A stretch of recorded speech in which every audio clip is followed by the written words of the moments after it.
नमस्कार विद्यार्थी मित्रांनो, स्वागत आहे तुमचं RPC या यूट्यूब चॅनलवरती। तर आता आपण युनिट अँड मेजरमेंटचं लेक्चर नंबर 3 घेतोय। या लेक्चरमध्ये आपण या चॅप्टरचा सगळ्यात महत्त्वाचा पार्ट म्हणजेच डायमेन्शनल ॲनालिसिस किंवा डायमेन्शनच्या बाबतीत पाहणार आहोत। या पॉइंटवरती बरेचसे क्वेश्चन तुम्हाला नीट जेई आणि सीईटी मध्ये विचारले जातात। डायमेन्शन्स आपण शिकायच्या आधी आपल्याला जे अजून थोडेफार पॉइंट जे इम्पॉर्टंट आहेत, छोटे छोटे पॉइंट्स आहेत, ते आपण आधी घेऊयात आणि नंतर आपण डायमेन्शन्सला सुरुवात करूयात। आता कोणते पॉइंट घ्यायचे ते पण बघा आता आपण थोडंसं लाईट इयर काय असतं किंवा हे कशासाठी आहे ते बघणार आहोत। आता हा कन्सेप्ट कळण्यासाठी आपलं जे लेक्चर नंबर 2 आहे, ज्यांनी आतापर्यंत लेक्चर नंबर 2 पाहिलेलं नाही युनिट अँड मेजरमेंटचं, त्यांनी यूट्यूबवरती जावा आणि टाईप करा RPC lecture number 2 parallax method. तर या पॅरलॅक्स मेथडवरती डिपेंड आहे थोडंफार लाईट इयर। तर काय असतं लाईट इयर ते पण बघूयात आपण। तर प्रिव्हियस लेक्चरमध्ये आपण एक मेथड पाहिली होती, that is called parallax method. Okay, ही आपण मेथड पाहिली होती, ठीक आहे। तर ही मेथड कशाच्या संदर्भात आहे? Parallax method is use to measure the large distance. खूप लार्ज डिस्टन्स मोजण्यासाठी आपण कोणती मेथड वापरतो? Parallax method. बरं, लार्ज म्हणजे नक्की कोणती? तर दोन प्लॅनेटमधलं अंतर असेल, प्लॅनेट मधलं अंतर असेल, म्हणजेच आपली पृथ्वी आणि मंगळ ग्रह म्हणा। ओके, तर त्या दोन प्लॅनेट मधलं अंतर असेल किंवा सन आणि आपली अर्थ म्हणा, या जी खूप मोठी लार्ज डिस्टन्स आहेत, अशी डिस्टन्स मोजण्यासाठी म्हणजेच प्लॅनेट सन अर्थ किंवा एखाद्या स्टार्स मधलं अंतर मोजण्यासाठी आपण कोणती मेथड वापरतो? तर पॅरलॅक्स मेथड। बरं, ठीक आहे। मग आता लाईट इयर काय असते ते बघा। पॅरलॅक्स मेथड ही लार्ज डिस्टन्स मोजण्यासाठीची मेथड आहे। मग हे जे लार्ज डिस्टन्स आपण मोजतोय त्यासाठीचं युनिट काय असलं पाहिजे? आपण पृथ्वी आणि सूर्य यांच्यामधलं अंतर मीटरमध्ये सांगणं किंवा किलोमीटरमध्ये सांगणं, त्याचं ते मॅग्निट्यूड खूप मोठं होऊ शकतो किंवा तो नंबर खूप मोठा होऊ शकतो। मग यासाठी एक स्पेशल युनिट्स आहेत ज्याला आपण ॲस्ट्रॉनॉमिकल युनिट्स किंवा ॲस्ट्रोनॉट जी युनिट वापरतात। कशासाठी वापरतात? दोन प्लॅनेटमधलं अंतर काढण्यासाठी किंवा पृथ्वी आणि सॅटेलाईटमधलं अंतर म्हणा किंवा पृथ्वी आणि कुठल्याही स्टार्समधलं अंतर काढण्यासाठी ॲस्ट्रोनॉट्स काही युनिट्स वापरतात। त्यातलं पहिलं युनिट असतं लाईट इयर। लाईट इयर हे एक प्रकारचं युनिट आहे, हे लक्षात ठेवा। हे युनिट कशासाठी वापरतात?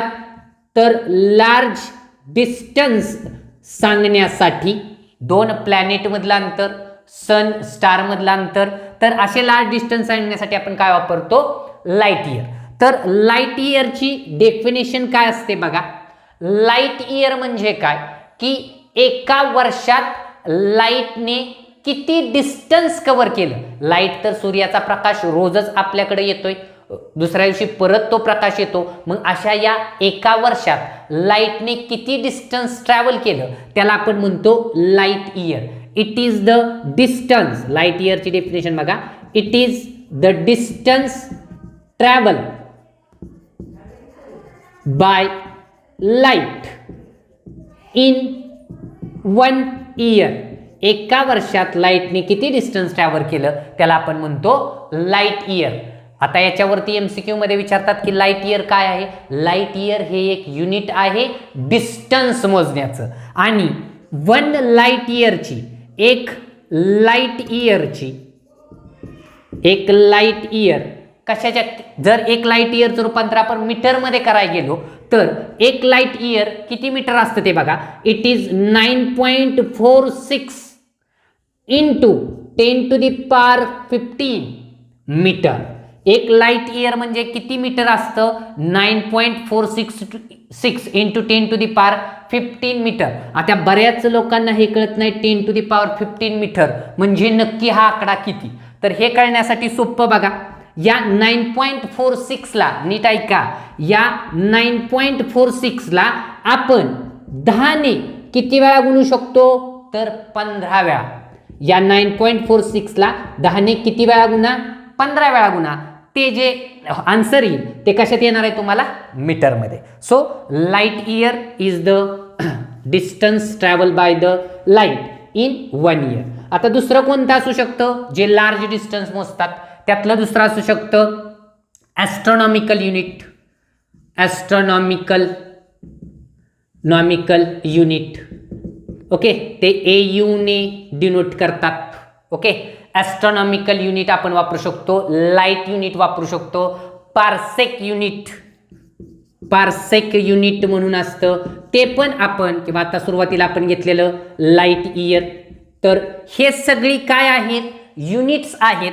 हे सगळे काय आहेत, युनिट्स आहेत. आणि कशासाठी वापरले जातात, to describe the large distance, किंवा लार्ज डिस्टन्स सांगण्यासाठी आपण काय वापरतो, ही युनिट्स वापरतो. ठीक आहे, तर एवढा पॉइंट आपल्याला सांगायचा होता. ठीक आहे, तर आता आपण सुरुवात करूयात डायमेन्शन्सला. आता आपण सुरुवात करतोय डायमेन्शन्स, किंवा यालाच आपण तुमच्या बुकमध्ये नाव आहे डायमेन्शनल ॲनालिसिस. हा या चॅप्टरचा सगळ्यात महत्त्वाचा पार्ट आहे. याच्यावरती नीट JEE CETला बरेचसे प्रश्न आतापर्यंत विचारले गेलेत. बरं, मग आता डायमेन्शन्स काय असतात ते बघा. आता आपल्याला फंडामेंटल क्वांटिटीज माहीत होत्या, ज्या की 7 आहेत. As you know that fundamental quantities कोणत्या आहेत, लेंथ, मास, टाइम, टेम्परेचर, त्यानंतर इलेक्ट्रिक करंट, लुमिनस इंटेन्सिटी आणि त्यानंतर आहे अमाऊंट ऑफ सबस्टन्स. ठीक आहे, हे सगळे आहेत फंडामेंटल फिजिकल क्वांटिटी. ओके, आणि यांना मोजण्यासाठीची युनिट पण माहिती आहेत आपल्याला. लेंथ मोजण्यासाठी मीटर, मास मोजण्यासाठी किलोग्रॅम, टाइम मोजण्यासाठी सेकंड, टेम्परेचर मोजण्यासाठी केल्विन, करंट मोजण्यासाठी एम्पियर, लुमिनस इंटेन्सिटी कॅन्डेला, आणि हे असतं मोल, अमाऊंट ऑफ सबस्टन्स मोलमध्ये. बरं, हे फंडामेंटल फिजिकल क्वांटिटी लक्षातच ठेवा, कारण ह्या खूप गरजेच्या आहेत. डायमेन्शनलमध्ये याचा सगळ्यात मेन रोल आहे. बरं, मग आता डायमेन्शन्स काय असतं बघा. बरं, मी जर तुम्हाला विचारलं की फोर्सचं युनिट काय असेल, तर तुम्ही लगेच न्यूटन म्हणाल, पण फोर्सचं दुसरं एक युनिट असू शकतं. मी तुम्हाला विचारलं वेलॉसिटीचं युनिट काय असेल, तर तुम्ही लगेच सांगू शकाल मीटर पर सेकंड असतं. पण मी तुम्हाला विचारलं पॉवरचं युनिट काय असतं, मी तुम्हाला विचारलं वर्कचं युनिट काय असतं, तर ह्या आहेत डिराइव्ड फिजिकल क्वांटिटीज. मग डायमेन्शन्स काय असतं बघा, की डायमेन्शन ही एक अशी प्रोसेस आहे.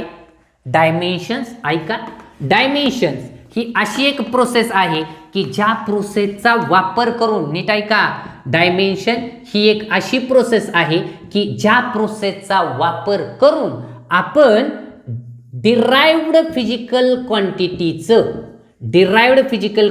काय फाइंड करू शकतो, युनिट फाइंड करू शकतो. मग डायमेन्शनचा वापर फक्त युनिट फाइंड करण्यासाठी आहे का, तर नाही. डायमेन्शनचा वापर खूप अजून वेगवेगळ्या कारणासाठी होतो, ते पण आपण पाहणार आहेत युजेस ऑफ डायमेन्शन्स मध्ये. पण आता बेसिक काय लक्षात ठेवायचं बघा, डायमेन्शन्स ही एक अशी प्रोसेस आहे की ज्या प्रोसेसचा वापर करून आपण कोणत्याही डिराइव्ड फिजिकल क्वांटिटीचं काय फाइंड आउट करू शकतो, युनिट. पण सगळ्यात महत्त्वाची गोष्ट, ज्या डिराइव्ड फिजिकल क्वांटिटीचं तुम्हाला युनिट काढायचंय डायमेन्शनचा वापर करून, त्या डिराइव्ड फिजिकल क्वांटिटीचा तुम्हाला सगळ्यात महत्त्वाचा काय माहित पाहिजे, फॉर्म्युला. विदाउट फॉर्म्युला तुम्ही डायमेन्शनचा वापर करू शकत नाही. ज्या डिराइव्ड क्वांटिटीचं तुम्हाला युनिट काढायचंय, त्या डिराइव्ड क्वांटिटीचा आपल्याला काय माहित असला पाहिजे, फॉर्म्युला. ओके, बरं, मग आता महत्त्वाचं काय आहे ते पण बघा. डायमेन्शन्स आपण इन डिटेलमध्ये सांगू. ठीक आहे, मग डायमेन्शन्स काय असतात बघा. कोणत्याही डिराइव्ड फिजिकल क्वांटिटीचं युनिट काढण्यासाठी आपण डायमेन्शन्स वापरतो. पण या डायमेन्शन्समध्ये आपण कशाचा वापर करतो, तर फंडामेंटल युनिटचा म्हणा किंवा फंडामेंटल फिजिकल क्वांटिटीचा वापर करतो. नीट ऐका, डिराइव्ड फिजिकल क्वांटिटीचं युनिट काढण्यासाठी आपण फंडामेंटल फिजिकल क्वांटिटीचा वापर करून त्या डिराइव्ड फिजिकल क्वांटिटीचं काय काढतो, युनिट काढतो. मग बघा या डायमेन्शनची डेफिनेशन काय असते बघा.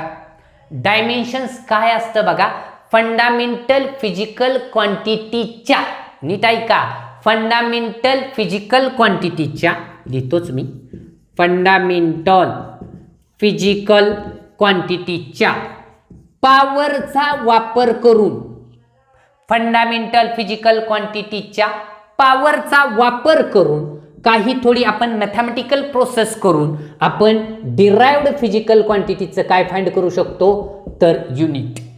काय आहे बघा, डायमेन्शन्स ही अशी प्रोसेस आहे की ज्यामध्ये फंडामेंटल फिजिकल क्वांटिटीच्या पॉवरचा वापर करून आपण डिराइव्ड फिजिकल क्वांटिटीचं काय काढू शकतो, युनिट. मग या डायमेन्शनची डेफिनेशन काय होते ते बघा.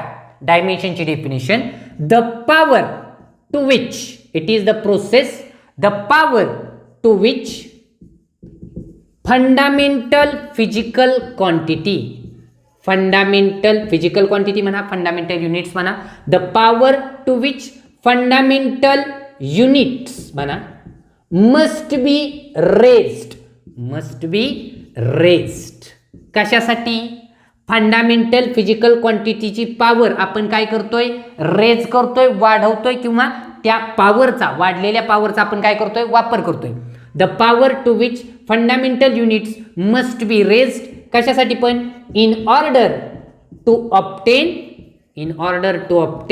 Units of given physical quantity, in order to obtain the units of given physical quantity. आणि ही गिवन फिजिकल क्वांटिटी कोणती असणार आहे, derived. Okay, the power to which fundamental unit must be raised in order to obtain the units of given physical quantity. Okay, मग आता याची काय process आहे तुम्हाला लिहायचं असलं लिहून घ्या. ओके, बरं आता काय आहे बघा, आता डायमेन्शनची रूल काय आहेत की डायमेन्शन्स कशा पद्धतीने आपण लिहू शकतो बघा. डायमेन्शन्समध्ये आपण फंडामेंटल फिजिकल क्वांटिटीच्या पॉवरचा वापर करणार आहे. मग याचा रूल काय आहे बघा, dimensions always written in a square bracket. Dimensions कशात लिहितात, स्क्वेअर ब्रॅकेटमध्ये. आणि या स्क्वेअर ब्रॅकेटमध्ये कोणत्या फिजिकल क्वांटिटी लिहितात, फंडामेंटल फिजिकल क्वांटिटी. मोस्टली कोणत्या वापरतो आपण, लेंथ, मास, टाइम.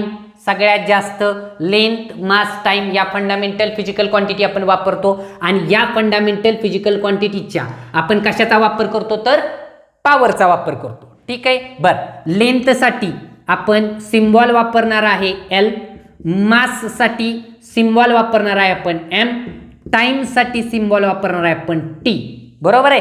जर समजा टेम्परेचरचा काही भाग असेल तर टेम्परेचरसाठी वापरणार आहे आपण के, के फॉर केल्विन.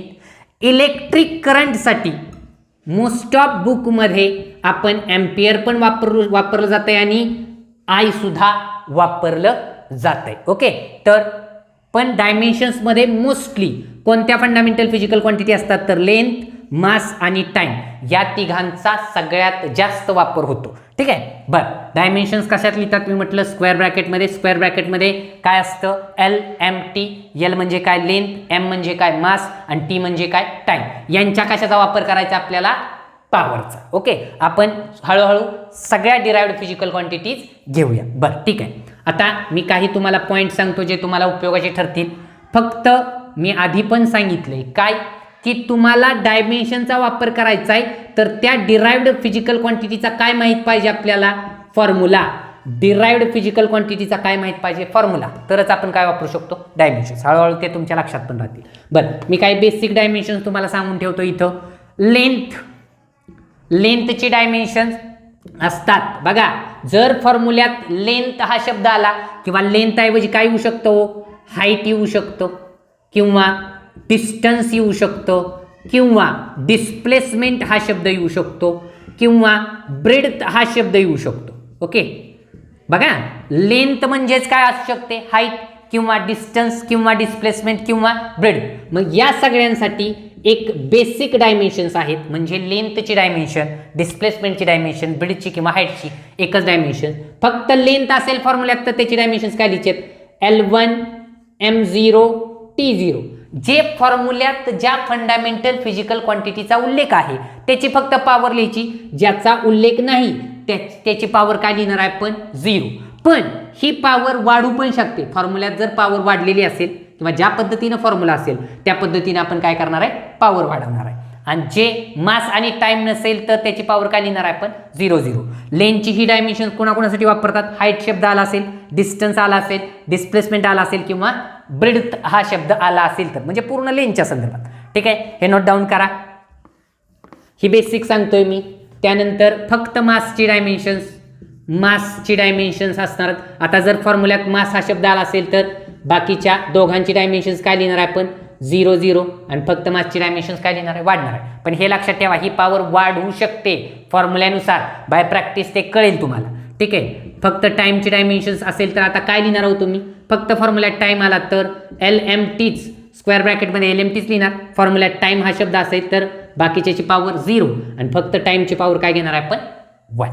ठीक आहे, हे बेसिक फक्त लक्षात ठेवा. लेंथ पण मी इथं लिहून ठेवतो. बेसिक डायमेन्शन्स लेंथचे असतात L1 M0 T0 बेसिक. या बेसिकचा वापर करून तुम्ही कुठल्याही युनिटची डायमेन्शन्स काढू शकता. फक्त लक्षात ठेवा याची पॉवर व्हॅरी होऊ शकते, वाढू शकते. ठीक आहे, मग आपण काही डिराइव्ड फिजिकल क्वांटिटीचे डायमेन्शनचा वापर काय करून आपण युनिट्स पण काढूया. बघा, सपोज दॅट मी पहिली डिराइव्ड फिजिकल क्वांटिटी घेतली एरिया. मी तुम्हाला विचारलं एरियाचं युनिट काढा किंवा एरियाची काय काढा, आता डायमेन्शन्स. मोस्टली डायमेन्शन्सच विचारतात. तर एरियाची डायमेन्शन्स काय असतात बघा. पहिल्यांदा मला एरियाचा काय माहीत पाहिजे हो, एरियाचा फॉर्म्युला माहीत पाहिजे. काय फॉर्म्युला असतो कोणत्याही गोष्टीचा, एरिया म्हणजे काय हो, लेंथ इंटू काय असतो ब्रेड्थ. लेंथ इंटू ब्रेड्थ, लांबी गुणिले रुंदी. मग याची डायमेन्शन्स बघा कशी लिहितोय, dimensions of area in square bracket is equal to dimensions of length into dimensions of breadth. मी थोडंसं खरं तर मोठं लिहितोय खूप. ओके, हे स्क्वेअर ब्रॅकेटमध्ये आहे, लक्षात ठेवा. मग आता लेनची डायमेन्शन्स बघा, इथं फक्त शब्द काय हो लेंथ. मग लेनची डायमेन्शन्स आत्ताच मी बेसिक सांगितल्यात. बरं, या लेनची काय पॉवर वगैरे आहे का, तर नाही. तर मग डायमेन्शन्स कशात लिहितात LMT मध्ये. इथं शब्द कोणता आहे लेंथ आणि पॉवर आहे का काय एक्स्ट्रा, नाही. काय नाही, पॉवर म्हणजे किती घ्यायची 1. मास इथं आहे का नाही 0, टाइम पण 0 इंटू ब्रेड्थ पण एक प्रकारची काय असते हो लेंथच. मी आता पण म्हटलं होतं. मग या ब्रेडची पण डायमेन्शन्स काय असतील हो L1 M0 T0. ओके, बरं. आता इथं खरं तर एरियाचा फॉर्म्युला तुम्ही L² काही पुस्तकात दिलाय, पण आपण इन डिटेलमध्ये घेण्याचा प्रयत्न करतोय. ठीक आहे, लक्षात ठेवा. आता या दोघांमधून आपल्याला एक फायनल डायमेन्शन्स काढायच्या. या दोघांमधून फायनल डायमेन्शन बघा, या दोन स्क्वेअर ब्रॅकेटमध्ये काय हो मल्टिप्लिकेशन. हा असतो बेस, ही असते power. Base power base power base power base power. ठीक आहे, जर बेस सेम असेल फक्त L कडे ध्यान ठेवा. L म्हणजे काय झाला बेस आणि 1 1 ही त्याची काय झाली पॉवर आणि यांच्यामध्ये काय हो गुणाकार. जर बेस सेम असेल आणि मध्ये जर गुणाकार असेल तर पॉवरची काय करतो आपण ॲडिशन. बेस सेम असेल आणि मध्ये गुणाकार असेल तर पॉवरची काय करतो आपण ॲडिशन. मग बघा फायनल डायमेन्शन्स कशी लिहितोय. मग इथं बघा मी फायनल असं लिहून ठेवतो LMT आणि फक्त आता पॉवरचा विचार करा. इथं पॉवर 1, इथं पॉवर 1, मध्ये गुणाकार. 1 + 1 काय होईल 2. 1 + 1 2. 0 + 0 0. MM कडे लक्ष द्या. LL कडेच लक्ष द्यायचं, MM कडे लक्ष द्यायचं आणि TT कडे. 0 + 0 काय होईल पुन्हा एकदा 0. सो एरियाची फायनल डायमेन्शन्स असतात L2 M0 T0. बरं, मग याचं युनिट कसं काढू शकतो मी. युनिट लेंथ कशात मोजतात हो, सगळी SI युनिट घ्यायच्यात. SI म्हणजे MKS कोणती घेणार आहे, लेंथ MKS मध्ये कशात मोजतात हो मीटरमध्ये. स्मॉल m काढायचा आणि इथे L चा स्क्वेअर आहे म्हणून मीटरचा पण काय करायचा स्क्वेअर.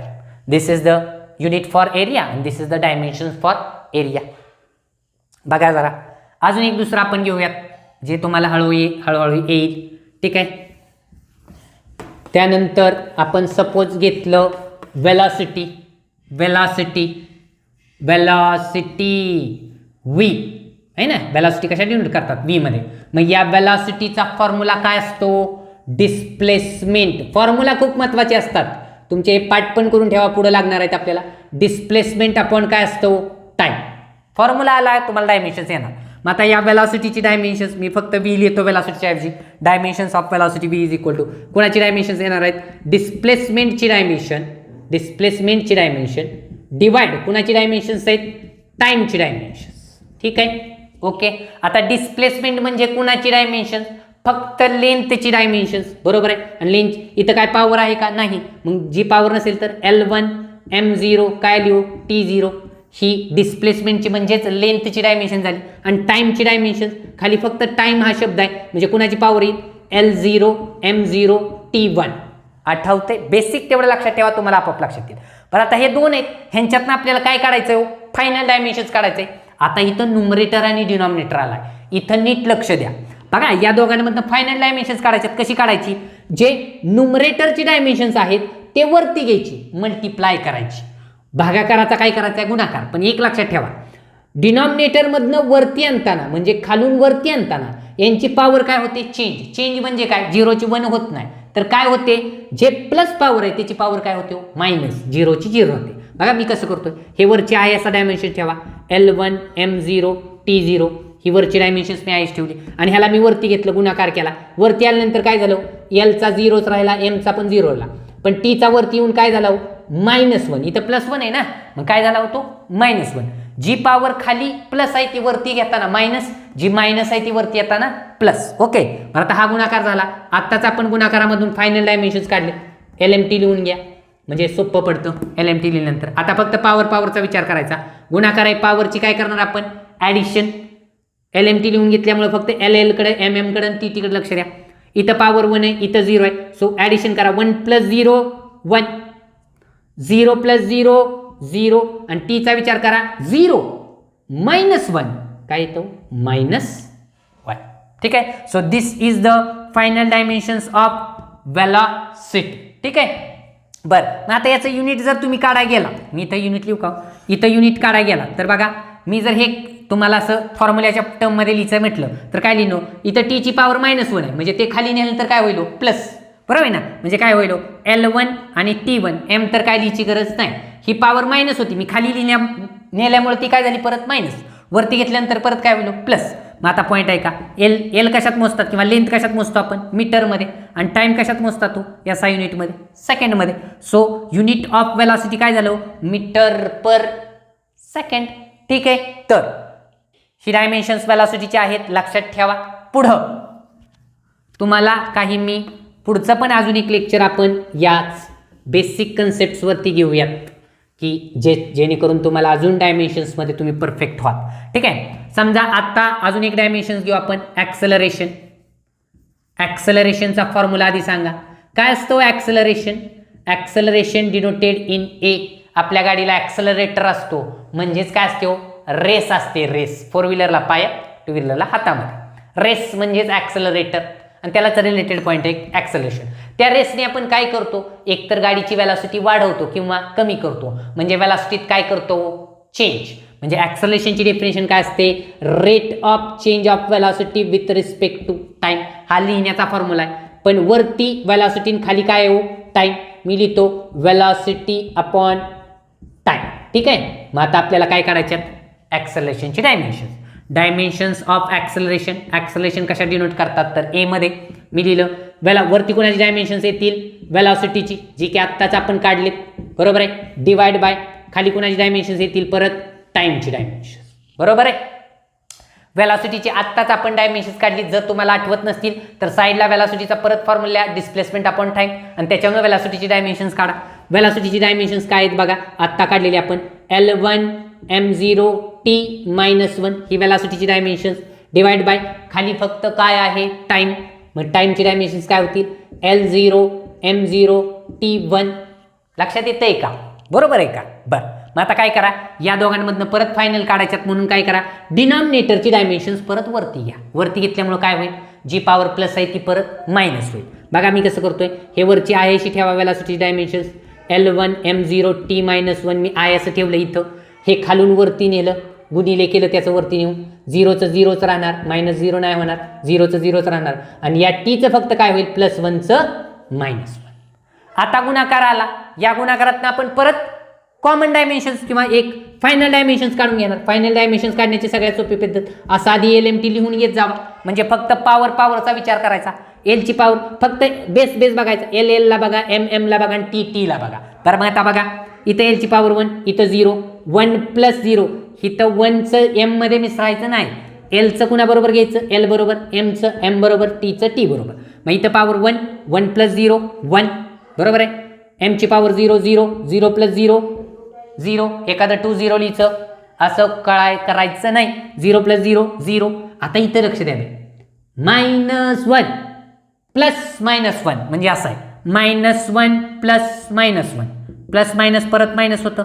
-1 -1 किती लिहितो आपण, -1 -1 मायनस काय लिहितो आपण, 2. So this is the final dimensions for acceleration L1 m0 t -2. This is the final dimensions of acceleration. जर तुम्हाला युनिटच काढायचं असेल तर युनिट पण काढा. मगाशी जसं आपण लिहिलं होतं, इथं टीची पॉवर आता किती आहे 2, पण ती मायनस आहे, खाली नेल्यावर काय होईल प्लस, म्हणजे काय होईल L1 अपॉन टीची खाली पॉवर नेल्यामुळं +2 झाली, -2 ची +2. बरं, लेंथ कशात मोजतात, मीटरमध्ये एम, एमची पॉवर काय आहे, इथं 1 आहे म्हणजे काय लिहायची गरज नाही. आता टाइम कशात मोजतात, सेकंडमध्ये, पण टाइमची इथं पॉवर किती आहे 2, म्हणजे या सेकंडची पण पॉवर किती लिहायची 2 metre per second square. This is the dimensions for acceleration. ठीक आहे, हे लक्षात ठेवा, म्हणजे पुढे जाऊन तुम्हाला डायमेन्शन्स काढण्यात फायदा होईल. L1 m0 t -1 velocity, L1 m0 t -2 acceleration. ठीक आहे, आता पुढं पहा. आता समजा मी तुम्हाला विचारलं की फोर्सची डायमेन्शन्स काय असतील, तर फोर्सचा पहिल्यांदा फॉर्म्युला आपल्याला काय माहित पाहिजे, काय असतो, mass into acceleration. Mass into acceleration, बरोबर आहे का. आता तर आपण ॲक्सेलरेशनची डायमेन्शन्स काढल्यात आणि फक्त मासची डायमेन्शन्स तुम्हाला माहिती आहेत. फक्त काय इथं मास म्हणजे L0 m1 t0, इथं डायरेक्ट गुणाकार आहे, भागाकार वगैरे काही नाही. मी एक फायनल डायमेन्शन्स काढून देतो तुम्हाला मी. फोर्सची dimensions, force F is equal to dimensions of mass into dimensions of acceleration. In शॉर्टमध्ये लिहितोय मी ॲक्सेलरेशन. आता इथं फक्त मास आहे, मग मासची डायमेन्शन्स काय होणार, L0 m1 t0 into ॲक्सेलरेशनची dimension आत्ताच काढलेली आपण, L1 m0 t -2. हे आठवत नसेल तर याचा पलीकडे साईडला लगेच फॉर्म्युला लिहायचा, वेलॉसिटी अपॉन टाइम, आणि त्याच्यावरून काढत राहायचं. वेलॉसिटीची आठवण आहे, डिस्प्लेसमेंट अपॉन टाइम, पण बाय प्रॅक्टिस हे तुम्हाला येऊ शकतं. मासची dimension L0 m1 t0, length acceleration dimensions L1 m0 t -2. Direct काय आता गुणाकार, हे दोघांमधनं गुणाकारानंतरच फायनल डायमेन्शन्स काढता येतात. या दोघांमधनं final dimensions L m t. बघा आता फक्त पॉवरचा विचार करा, ॲडिशन करा पॉवरची. 1 0 + 1 1, 0 + 1 1 बरोबर आहे. त्यानंतर इथं 1, इथं 0, 1 + 0 1. आता बघा एमची पण पॉवर वाढली, 1 + 0 1, 0 + -2 म्हणजेच 0 - 2 किती येतो -2. आणि this is the final dimensions of force. बघा, फायनल डायमेन्शन्स ऑफ फोर्स. पण फोर्सचं युनिट आपण याच्यावरून पण काढू शकतो, नथिंग. म्हणजे आता इथं काय होईल, वर L1 m1 पॉवर दोघांची सेम आहे, फक्त टीला खाली घ्या, टी काय होईल मायनसचा प्लस, लेंथ मीटर किलोग्रॅम पर सेकंड स्क्वेअर, बरोबर आहे ना. आणि याच सगळ्यांना एकत्रित आपण म्हणतो न्यूटन. फोर्सचं युनिट काय असतं लक्षात ठेवायचं, तर याचा युनिट असतं न्यूटन. न्यूटन्स या शास्त्रज्ञाच्या नावावरती याला युनिट दिलेलं आहे. फोर्सचं याचा युनिट काय घेणार आहे आपण, तर न्यूटन एन. ओके, तर आता काही होमवर्कसाठी तुम्ही मला कमेंट्समध्ये सांगा, सोडवून पाठवू शकता, शेअर करू शकता. डिस्क्रिप्शन बॉक्समध्ये व्हॉट्सअप नंबर माझा दिलेला आहे, त्यामध्ये तुम्ही मला होमवर्क पाठवू शकता. 2च मी तुम्हाला होमवर्कसाठी रेकमेंड करण्याचा प्रयत्न करतोय, तर ते तुम्ही करू शकता. पहिला आहे व्हॉल्यूम. थोडंसं तुम्हाला हे वाटेल, पण बघा व्हॉल्यूमचा formula length breadth into height. इथे लक्षात ठेवा, लेंथची डायमेन्शन्स माहिती आहेत, ब्रेड्थ म्हणजे पण काय लेंथच, त्याची डायमेन्शन सेम आली, आणि हाईट पण एक प्रकारची लेंथच. म्हणजे इथं लेंथची डायमेन्शन्स इंटू लेंथची डायमेन्शन्स इंटू हाईटची डायमेन्शन्स, तिघांचा गुणाकार आहे, लक्षात ठेवा. ओके, हे तुम्ही सोडवा, नाही तर मला कमेंट सेशनमध्ये सांगा, सुटलं नाही तरी आपण नेक्स्ट लेक्चरमध्ये सांगू.